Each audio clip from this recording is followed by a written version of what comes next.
강남 4구의 매매 시장의 경우 작년 11월 실거래가가 8개월 만에 하락한 데 이어 올해 2월 첫째 주부터는 시장 재고주택 가격도 2주 연속 하락 중입니다. 특히 2월 1일부터 2월 20일 중 강남 4구에서 실거래 계약을 보면 16개 단지에서 전 고가 대비 하락 사례가 포착되는 가운데 초소형을 제외한 아파트 평균 하락 금액은 3억 4천만 원에 이르는 것으로 파악되고 있습니다. 전세 시장의 경우도 서울 전세 수급 지수가 2012년 부동산원 집계 이후 최장인 14주 연속 하락하는 등 수급 개선과 매물 누적을 바탕으로 2월 둘째 주 강남 4구와 서울이 전주비 마이너스 0.03에서 마이너스 0.04% 하락하며 매매 시장보다도 하락폭이 더 컸습니다. 최근의 다양한 지표는 주택 시장이 이제 변곡점을 지나 추세적인 하향 안전 국면에 진입했다는 인식이 광범위하게 확산되고 있음을 시사하는 만큼 정부는 이러한 주택가격 조정이 지속적으로 확대될 수 있도록 주택 공급 대책에 대한 집행 속도와 체감도의 제고, 투기 근절, 그리고 부동산 시장 유동성 관리 등 시장 안정을 견인했던 정책 기조를 일관되게 견지해 나갈 것입니다. 오늘은 첫째, 주택가격 실거래 동향 및 평가, 둘째, 최근의 주택분양 점검 및 관리 방향, 셋째, 주담대 규제 우회 대출에 대한 관리 현황 및 대응을 상정하여 논의합니다. 첫 번째 안건에 대해서는 앞서 말씀드린 바와 같으며 두 번째 안건은 최근의 주택분양 점검 및 관리 방향입니다.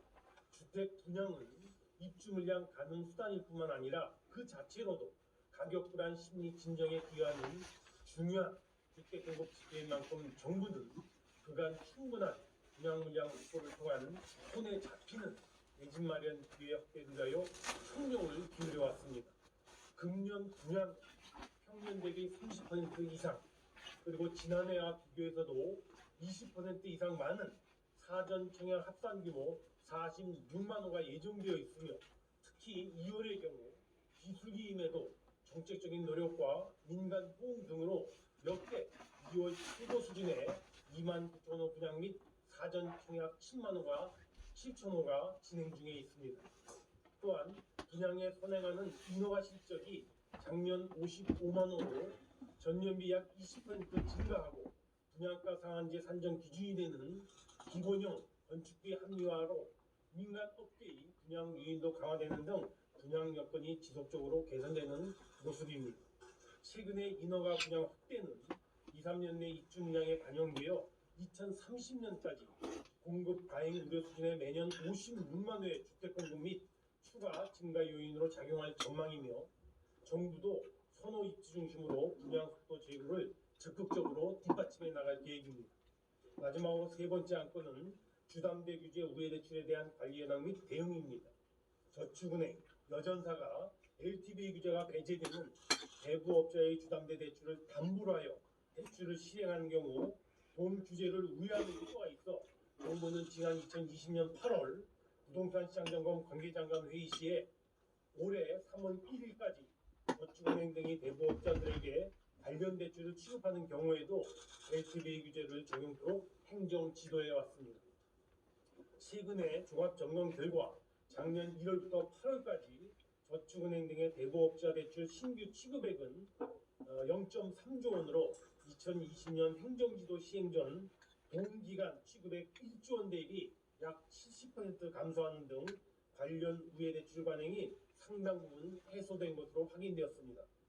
이에 작년 하반기 이후 가계대출 관리 강화 이행 과정에서 제2국민을 경유한 규제 우회 대출 가능성이 아직도 있는 만큼 행정 지도를 1년간 추가 연장하는 한편 금감원을 통해 주담대 규제를 회피하려는 다양한 형태의 대출에 대해서도 앞으로 더 면밀히 점검해 나갈 계획입니다. 모두 발언 여기까지입니다.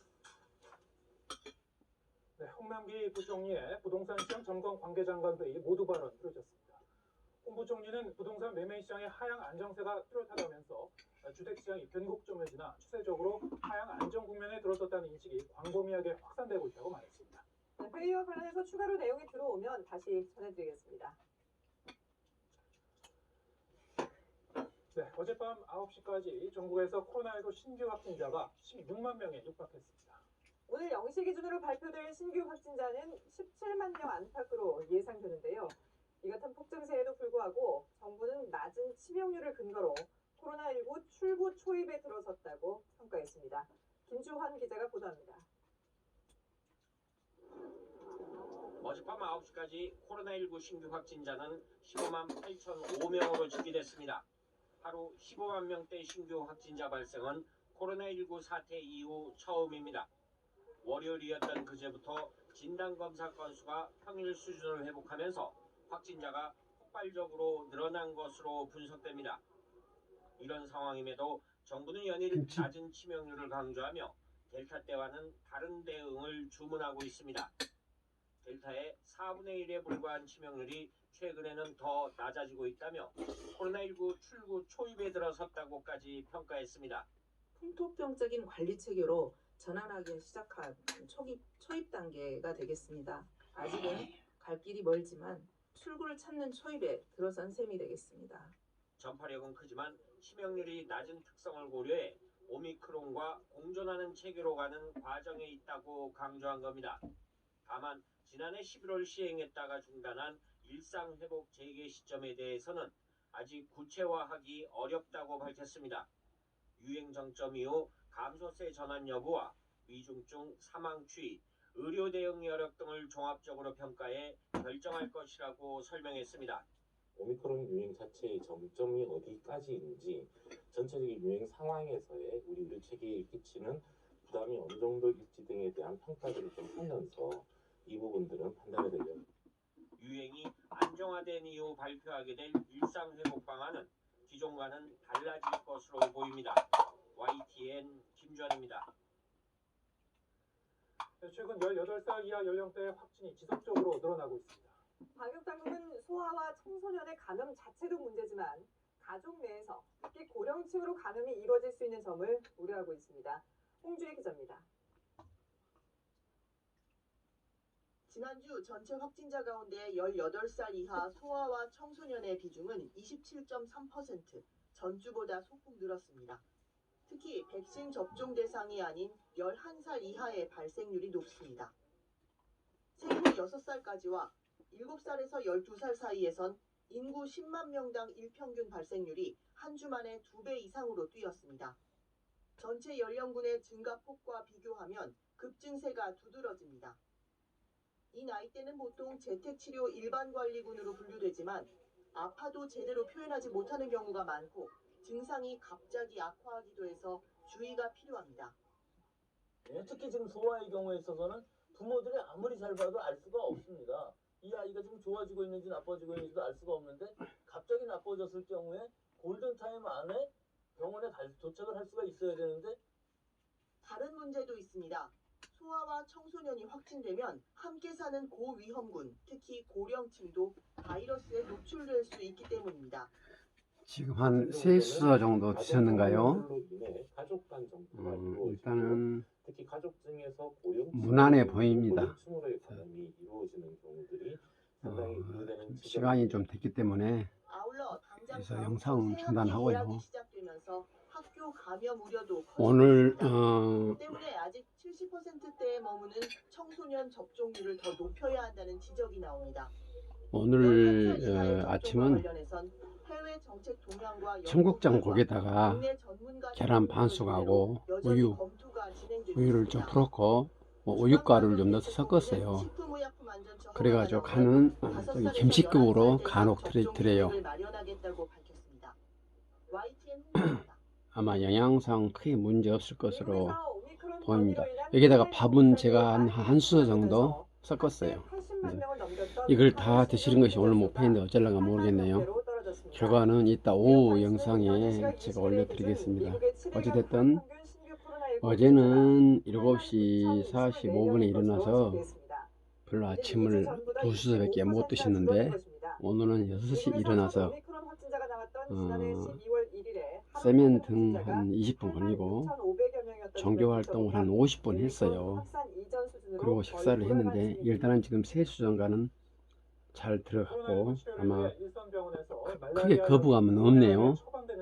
그리고 우울증이나 선명 현상도 없고 충분히 검증되지 않은 데다 부작용 우려도 이렇게 해서 또 일주일 돌아갔으면 좋겠습니다. 이것을 어느 정도 드셨는가는 이따 오후 영상에 뵙겠습니다. 오늘도 가족 요양하시는 모든 분들, 부모님 모든 언행에 집중하시고 반드시 어떤 악재나 슬픔이 있다면 거기는 원인이 있다. 연구하고 고민하셔서 그 원인을 찾아서 하나하나 해쳐가면 일주일 후, 한 달 후, 1년 후에는 조금 더 좀 재밌는 가족 요양이 되지 않을까 생각이 드네요. 자, 오늘도 힘차게 출발합시다. 치료제를 부탁한 이들이 늘어나 어쩔 수 없었다고 해명합니다. 대부분 사람들 얘기 들어보면 크게 부작용이 없이 문제가 하더라. 그래도 이제 돈이 필요하니까 이거는 이제 어디에 가면 증상들이 필요합니다. 피라맥스는 지난 2011년 국내 제약사가 말라리아 치료 목적으로 허가받은 약입니다. 최근 제약사는 이 약을 코로나19 치료제로 사용하기 위해 임상 시험을 벌이고 있는데 마치 코로나19 치료 효과가 검증된 것처럼 소문이 난 겁니다. 실제 자료를 보면 코로나 사태 이전인 2018년과 2019년 피라맥스 처방 건수는 합쳐서 100건에 불과했지만 재작년부터 지난해 9월까지 처방 건수는 1211건으로 300배 넘게 김치니까 씹어 드세요. 천천히. 전문가들은 허가받지 않은 치료제를 마음대로 먹을 경우 김치니까 천천히 씹어서 부작용이 드시라고. 생길 수 있다고 경고합니다. 콩팥이나 간이 나쁜 분들